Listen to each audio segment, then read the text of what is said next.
Hello students, स्वागत है आप सभी को आपके अपने यूट्यूब चैनल जानकारी एकेडमी में।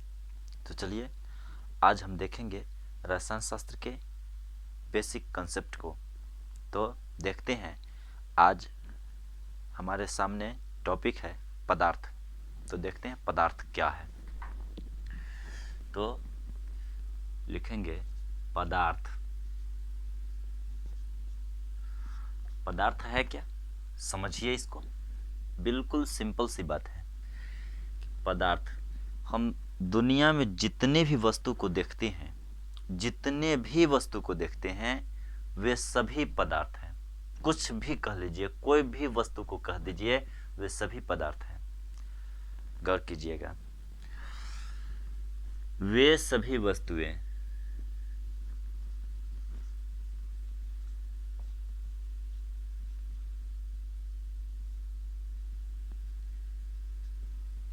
जिनमें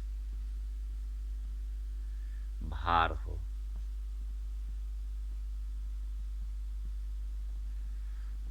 स्थान घेरती है,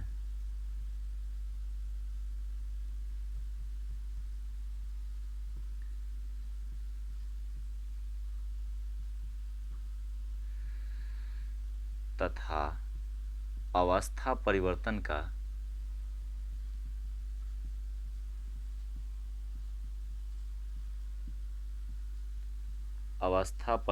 का विरोध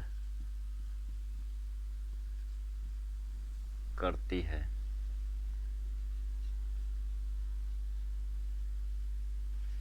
पदार्थ कहलाती है।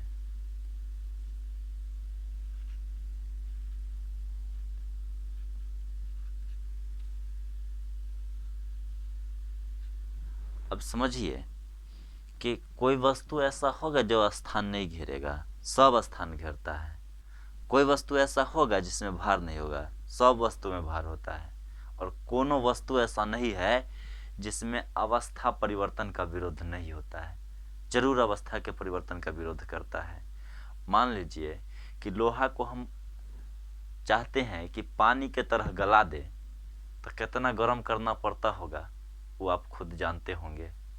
तो समझिए कि गर्म करने का मतलब कथी हुआ, हम उसको एनर्जी दे रहे हैं बाहर से, और उस एनर्जी, उस ऊर्जा के कारण जो है ना, वो पिघल करके जो है पानी के रूप में परिवर्तित हो जाता है, जो द्रव अवस्था में परिवर्तित हो जाता है। इस प्रकार से कोई भी वस्तु को लीजिए तो उसका अवस्था में परिवर्तन जो है ना तभी होगा जब उसको ऊर्जा दिया जाएगा या उससे ऊर्जा लिया जाएगा। अब समझिएगा पदार्थ के अवस्था, हाँ जैसे में लिख लीजिए हवा, पानी, तेल, आटा, ईंट, पत्थर, जिस चीज के बारे में आप कह दीजिए, कपड़ा लता फलाना कुछ हो कह दीजिए, सारा पदार्थ ही। अब देखेंगे पदार्थ की अवस्था। पदार्थ की अवस्था, तो गौर कीजिएगा पदार्थ के 3 अवस्था होते हैं। पदार्थ के 3 अवस्था होते हैं। कौन कौन सी अवस्था है देखिए। पहला अवस्था ठोस, दूसरा अवस्था द्रव, और तीसरा अवस्था गैस। अब यहां पर ध्यान दीजिए क्या कि ठोस, द्रव और गैस है। यहां पर द्रव, कभी कभी आप देखते होंगे द्रव्य, द्रव और द्रव्य में अंतर है। ऐसा ना कि एक के समझ जाइएगा। द्रव्य दोसर चीज है, द्रव दोसर चीज है, द्रव्य दोसर चीज है। द्रव पदार्थ का अवस्था हुआ, लेकिन द्रव्य जो है एक हम पदार्थ कहेंगे, सीधे पदार्थ हुआ। ये द्रव्य का मतलब पदार्थ, बस। तो ये नहीं समझ लीजिए कि द्रव्य लिख दिया गया तो द्रव, ये पदार्थ का अवस्था नहीं, पदार्थ खुद है। पदार्थ को ही दूसरे शब्दों में द्रव्य कहा जाता है। तो चलिए इस चीज को यहां से हम डिलीट कर देते हैं। अब आगे बढ़ेंगे तो पदार्थ की अवस्था को देखेंगे। ठोस क्या है? ठोस, तो ठोस क्या है समझिए। वैसे पदार्थ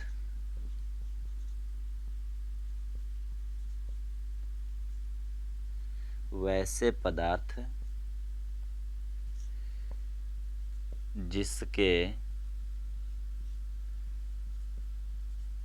आयतन तथा आकार, वैसे पदार्थ जिसके आयतन तथा आकार दोनों निश्चित हो,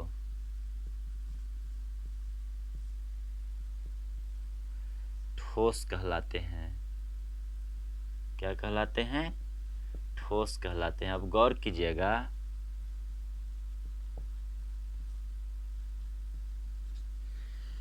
कीजिएगा, कागज। अब कागज का मान लीजिए कि एक किताब है, कागज का बना हुआ किताब है। वो किताब को चाहे आप टेबल पर रख दीजिए, चाहे आप जहां रख दीजिए, नीचे रख दीजिए, हाथ में रख दीजिए, जहां भी रखिए, जहां भी आप लेकर के चलिए, कहीं रख दीजिए, उसका आकृति वैसा ही रहेगा। लकड़ी, इसके आयतन में भी कोई परिवर्तन नहीं होगा, आकार में भी कोई परिवर्तन नहीं होगा, जहां रखिएगा वैसा ही रहेगा। इसके बाद जो है आटा, ये भी ठोस है। अब आटा कहिएगा कि कोई बर्तन में रखते हैं तो बर्तन का आकार पकड़ लेता है, लेकिन उसका आयतन तो निश्चित है, ये है कि जितना रहेगा उतने रहेगा। वो कहीं बदल नहीं सकता है कि 1 किलो है तो जैसे 1 किलो का आयतन जो है कहीं पर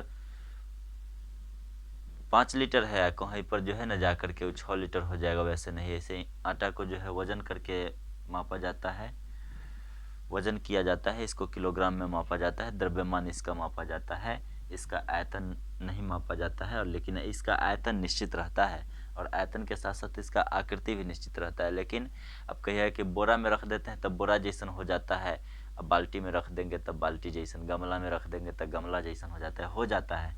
लेकिन इसका क्रिस्टल जो होता है उसका आकार नहीं बदलता, उसका आकार निश्चित रहता है। तो आटा हो गया। इस प्रकार से जो है आप ले सकते हैं ईंट, ये सब जो है ठोस पदार्थ हुआ। इसके बाद हम चलेंगे तो द्रव। अब द्रव पर गौर कीजिएगा कि द्रव क्या है। तो वैसे पदार्थ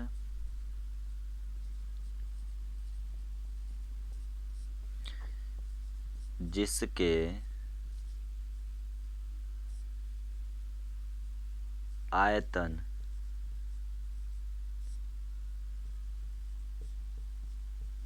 निश्चित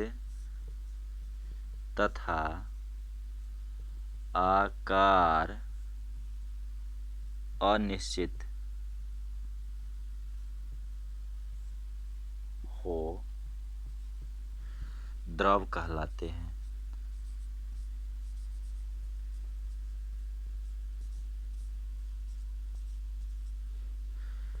तो जिस पदार्थ का आयतन और आकार दोनों, आयतन निश्चित होगा और आकार अनिश्चित होगा तो द्रव कहलाएगा। जैसे देखिए पानी की बात कीजिए, पानी क्या है? द्रव है। कैला द्रव है, बात को समझिए।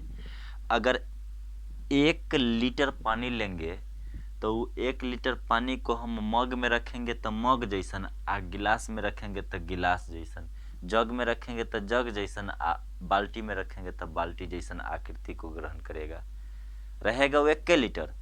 उसके 1 लीटर आयतन में कोई परिवर्तन नहीं होगा, वो 1 लीटर रहेगा। लेकिन उसका आकार जो है वो बदलता जाएगा अलग अलग बर्तनों में, है ना। जैसे तेल, घी, ये सब क्या है? ये सब द्रव है। जिस तरह के बर्तन में जाएगा उस तरह का आकार ग्रहण करेगा। अब रही बात कि गैस क्या है। तो गैस वैसे पदार्थ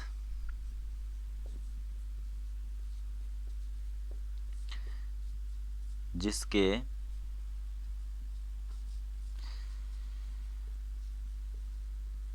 आयतन तथा आकार दोनों ही अनिश्चित हो,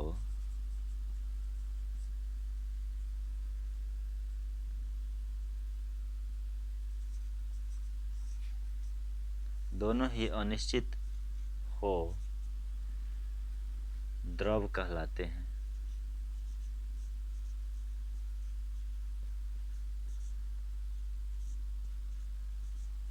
देखिए यहाँ पर द्रव लिख दिया, हम गैस लिखना चाहिए था, गैस कहलाते हैं।